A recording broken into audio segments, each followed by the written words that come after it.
Nembwe kugeza iyi saha ibintu byakomeye cyane kubera ko isi yose irakeneye kumenya nibiki biriko biraba muri Minembwe. Tuvuye muri Minembwe turagaruka kuri conflit hagati ya Kayumba Nyamwasa hamwe n'abagenerali abaministre hamwe na Perezida Paul Kagame, aho Kayumba Nyamwasa ariko aravugisha cyane mbega turaza kuza ngaho tubisesangure tuvuge nti kubera iki Kayumba Nyamwasa ariko aravugisha u Rwanda bwose muri rusange, ariko aravugisha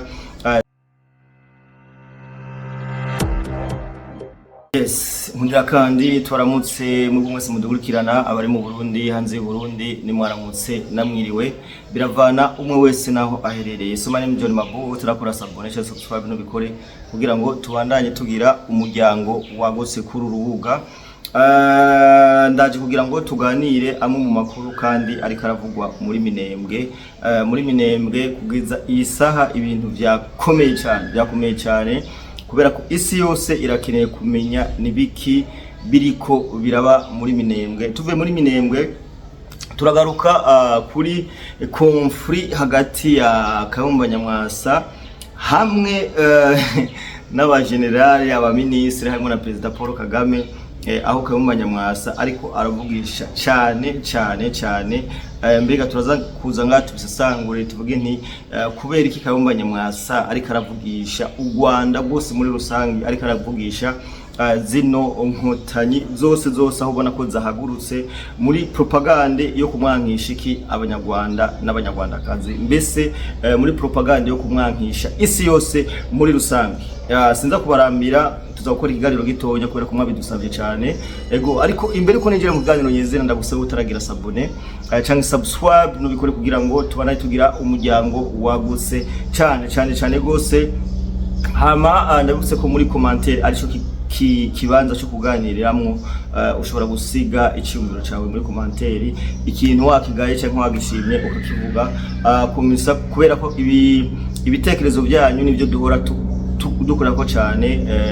Nico gituma rero tubasaba kugira commentaire, like na partage kameme. So bimeze gute muri Minembwe? Hariko haraba ibitero by'amadrone aho u Rwanda rugerageza kuzana amadrone, u Rwanda ruko ragerageza kugira renfort ziteye ubwoba cyane. Ndabuze ko neza hano hantu igisirikare cy'u Burundi kiriko kirakora ibintu bikomeye cyane, aho u Rwanda kugeza isa rugerageza gutanga renfort, rugerageza kuzana ibigwanisho, rugerageza kuzana abasirikare, ruguma ruzana ku munsi. Nabwire neza ko iyi Minembwe ari liye strategique cyane ku nkotanyi, kubera ko aha niho novuga ko hari ibirindiro byabo kubera ko Rede Tabarira ngaha, twigwanihira ngaha, M23 ngaha, kubera ko niho hantu honyene bari bafise bo barigaruriye baragize nka karima kabo. So kubera kino ni Minembwe u Rwanda rubandanya rugira ntiruzana ibigwanisho rushaka kwigarurira. Impamvu nuko Perezida Paul Kagame gutakaza Minembwe ni nko gutakaza Kongo muri rusange. Ubundi abantu barakomanta akavuga ngo Rubaya. Bo Rubaya ni santi nk'uko twabivuze, Rubaya hari amatungo menshi y'ababagabo. Twarabivuze mu biganiro biheruka ko no muri Rubaya hari n'amatungo wanashima y'abafaransa menshi cyane, ariko ingufu nyinshi kubera ikibazo shize muri Minembwe. Ndabuze ko muri Warikare, Warungu, ahaza Masisi hose abasirikare ba RDF bose bagiye kugira gutanga umusada muri Minembwe. Ariko nkuko twabibabwiye igisirikare cya Kongo burya ntigisinziriye, kiri kumwe bensire n'abarundi. Mu minsi yahera muramaze kubona ko bari batanguje propagande ngo abasirikare b'u Burundi bariko barahonera muri Minembwe, bakagerageza kuzana abantu bafashe, bakagerageza kuzana abasirikare bambitse impuzu za Kongo, bakavuga ngo n'abarundi. Ariko twese tumaze kumenya amayeri canke akenge aba bantu bakoresha abenshi reka ndababwire ukuntu ibintu bimeze. Rede Tabara ni igisirikare cyashinzwe canke n'umugwi w'inyeshamba washinzwe na Perezida Paul Kagame kugira ngo awukoreshe ngaha muri Minembwe kuzana akajagari. Yabuse neza ko mu Rede Tabara ariyo yagerageje kenshi guturira inka z'abanyamurenge, yagerageje kwica abanyamurenge barungitswe nande na Perezida Paul Kagame. Formation bayigiriye hehe? Mu Rwanda, kubera ko twese turabizi neza ko abasore benshi bo muri Tabara bari abasore bari barahungiye mu Rwanda, bagira recrutement babakuye hehe? Mu nkambi.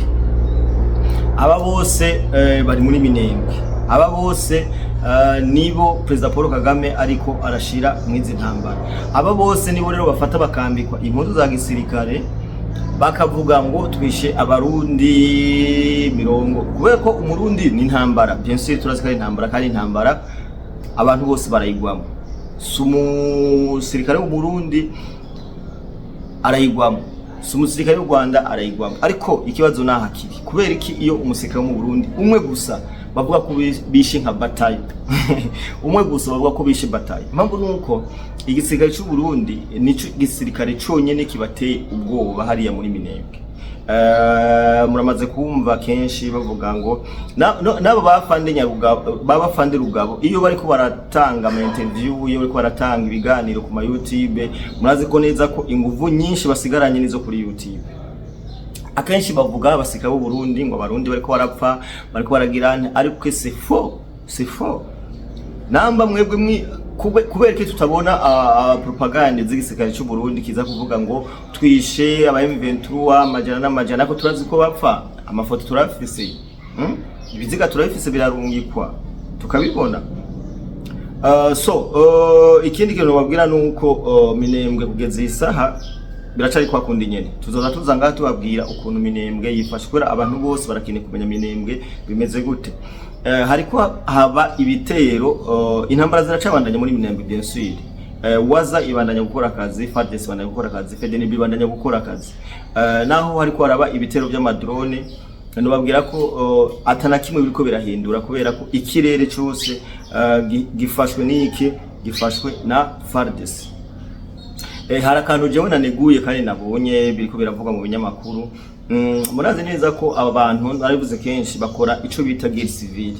Guerre civile baragenda bakinyegeza hehe mu bantu. Ubu rero bazanye indi strategie yaho amashengero yo muri Minembwe ariyo yabaye iki, novuga ko ariyo yabaye ubukiriro kuri bo, kubera ko benshi bahindutse abapasteri. Imagine ugasanga umuntu numugwanya wa M23, ariko kubera ko gutsindwa urugamba yahisemo kugenda kugira gukora ico bitikigabasha, novuga gute, guhungira mu rushengero. Bahungira mu rushengero ukaca ufata ukihindura umupasteri ukihindura umupasteri, hama ukabesha abantu kuri umupasteri, kumbe uri umusirikare wa M23. Niyo system ariko barakoresha, ariko bose bariko bagenda babafata, bose bagenda bababoha, bose bagenda kubera ko aha hantu n'ibintu nobabwira ko umutekano muri Minembwe ni 100%. Umutekano muri Minembwe ni agogo nijya nawe mesheriza bintu bababeshe ngo izi ntambara ziko zirabera mu burasira bwa Kongo, mu burasirazuba bwa Kongo, nta kindi zigamije.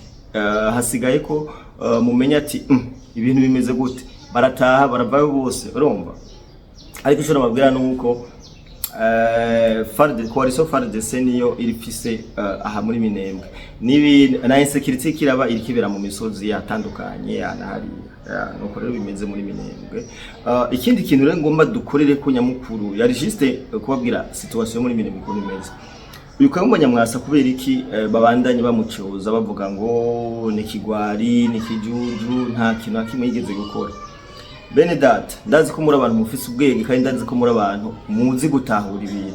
Nimumbwire umuntu yabaye chef d'état major w'igihugu, kubera ko uyu Kayumba Nyamwasa no kuvuga ko ari mu bafondateri ba FPR Inkotanyi muri Uganda. Uyu yarabaye umusirikare mu gisirikare ca Museveni, kandi Museveni yari yamuhaye ipeti, yari umuntu akomeye mu gisirikare ca Museveni. Uyu Kayumba Nyamwasa yaragira niwe novuga gute, yari nka moteri y'intuzenya ya FPR. Gusa hari abantu baremye ukuntu badashaka kutaba abanyakuri, ufite hari iyo inkotanyi udashaka gushigikira amanyanga bakora, ikintu cyambere bakora ico bita kugucafuza, bagukora ico bita propaganda yo kugucafuza. Muriko murabona abamenyesha makuru mu Rwanda uko bariko barahunga, ariko bamaze guhunga bacika iki? Bacika abo bita bigaraje. Hari abantu benshi ngabo bariko barahunga bahora bakorera FPR, ariko bamaze kubona ati no aba bagabo sabo kwizera, bahitamo bwirane, bahitamo guhunga igihugu. Bamaze guhunga igihugu babita iki? Ntaco bari bashoboye, nibigarasha. That is this, niko bimeze, niko bikorwa n'aba bagabo. So Wikamanya Mwasa rero ari mu bantu bahoje u Rwanda. Wewe mission yiwe yari uko bahoze u Rwanda, hama abanyarwanda bakabaho neza. Impamvu rero bakora mwiruka ko cyane bariko baramucafuza nuko wewe hari wigeze kumbwira nti Kayumba Mwasa akiri chef d'état major wo mu Rwanda yarashobora kubona, twovuga gute, yarashobora kubona ibintu biriko biraba mu Rwanda, agafata telefone agahamagara akavuga ati ibi bintu ndiko ndumva biriko birakogwa, kubera ko biriko birakogwa. Ofete ikuntu no bidekriva bino bintu, hariho akagwi kamwe President Paul Kagame yamaze kumanipira, araba bayibingira, araba ba James Kabarebe. Uzura mu interview yose akogwa ni ibingira ni James Kabarebe, ariko abaturabazi n'abantu Kagame nubwo yovuga ati we akira telefone yanje genda wice kuze wawe, aba bubikora. Kayumba ariko ntiyashatse kuyoboka President Paul Kagame mu mafuta akora. That is why iyo udashatse kuja mu kinyuma cabo ucucika umwasi. Kandi abo bagabo yuko urabubwiza ukuri ucika umwasi wabo, byo muramaze kuvyumva. Uyo reka Kayumba Mwasa yari ingwanyi ikomeye, ni lieutenant general, yari lieutenant general. Sinumva ukuntu ahubwo batubwire muri commentaire canke batubwire ni gute mushobora kugira chef d'état major umuntu w'umuswa, umuntu yatinye urugamba, umuntu atane kintu na kimwe yigeze bafasha. Kubera iki uyo muntu mwamuhaye iryo pete kubera mushike kute? No kuvuga ko bisigura ko ubwanyu Kayumba Mwasa yarabarenze. Namba Kayumba Mwasa yarabaye chef d'état major, attaque na kimwe ashoboye, ubwanyu mufise ikibazo mukwiye gukemura. Niko no bisigura, ubwanyu mufise ikibazo mukwiye gukemura. Parce que nivyumvikana umuntu yabaye umukuru w'iperereza w'igihugu, umukuru w'iperereza, mukaza mukamucafuza, mukaza mukamuvuga nabi, muvuga ko ataco yarashoboye. Ico ni iki? Ariko twese turazi, isi yose irazi ko uyu Kayumba Mwasa atashoboye kubashigikira cause ibintu mwakora kuko yari umuntu wa mbere. Narigeze kubona ikiganiro witwa Robert nawe n'umuntu yahoze mu gisirikare ca FPR, yarahunze. Amaze guhunga, umuntu wa mbere yavuze yamugiriye neza canke yaro ku buzima bwiwe n'uyu Kayumba Mwasa. Ufite Kayumba Mwasa ntiyashaka amanyanga, kuko ndazi neza abantu benshi bahunze u Rwanda nuko batifuza iki? Amanyanga mwe mukora. That is why umuntu ariko arabagwanya avugisha ukuri. Umuntu avugisha ukuri muri mwebwe yitwa iki? Yitwa umugenocideri, yitwa ikigaraje. Ahubwo sinahura impamvu kuntu mutariko muramushira kama dossier yuko yakoze genocide. Aho hantu niho honyene ndiko ndavuga ati muba mwagize nti, muba mwisubiyeko. Ubundi tumenyereye abantu bagwanya FPR inkotanyi n'abagenocideri, baca bahinduka directement abagenocideri. Kugeza isare rero bataritwa abagenocideri, genda byitwa ko ari nka kayisite nininya cyane kuri Kayumba Mwasa, kubera ko sinumva ikintu ca mbere nyamukuru cotuma mumwita ko yari kigwari mugabo agatwara état major. Reka ngende kuri RNC, Rwanda Nation Congress. Iyi RNC muvuga ko ari we yayishinze, niwe yayishinze. Hari n'amakuru avuga ko uyu Kayumba Mwasa yarafise FDLR muri Kongo, ariko iyo FDLR iza kugugwa na President Paul Kagame arayirangura. Ni gute ushobora gufata amafaranga yawe ukagura ikiroberi cy'umuntu nka Kayumba Mwasa? Mwarabonye ariho haci hava gufatwa kwa Bene Rutabana, mwarabonye ko yafashwe avuga ko abashiriye imfashanyo muri Kongo. Mwarabibonye, mwagi mu bikurikirana, twarabivuze kenshi. Hari kiganiro nakoze ndabibabwira, narabivuze kuva kera. Ubundi namba koko president w'igihugu ashobora kugura abantu, akagura ikiroberi cya Kayumba Mwasa akakigura, kubera ko uyu wunya Bele Rutubana urazi ko yagambaniwe na General Sultani Makenga. Sultani Makenga yaragambaniwe, agambanirwa n'abantu bari kumwe, agambanirwa n'abantu bo muri RDF. Sibyo? Nimutubwire kubera iki ico gisirikare cyakayumba Nyamwasa cyaguzwe nande, cyaguzwe na Kagame. Why? Kugeza isana narigeze mu kuvuga ngo Kayumba Nyamwasa byavuze na James Kabarebe ngo azomufata, ngo ujya ngo murindire umunsi umwe ngo azomufata, ngo tuzomuzana ngo mu Rwanda yaboshwe. General umufata umuboha. Nibaza ko mwagerageje ment fois kumufata uyu mugabo ariko byabananiye. Impamvu rero uyu mugabo ariko aragwanywa, burya iyo uvumwa na benshi nuko haba ari ikintu ushoboye kubarusha. Mesheriza hari ikintu ushoboye kubarusha. That is why ubona bari kubarageza kumugira propaganda zo kubanganisha abanyarwanda, zo kugira zo gurana namba. Harakanumvise ngo hari abantu ngo b'abanyarwanda bahora bamuha amafaranga, hari abantu bahora bamuha imfashanyo zo gukura mu Rwanda. Guys, namba koko ageze kuri etape y'abanyarwanda bamusupporting, uyo muntu arakomeye, uyo muntu no gutinya. Ibi turabimenyereye, ni propaganda.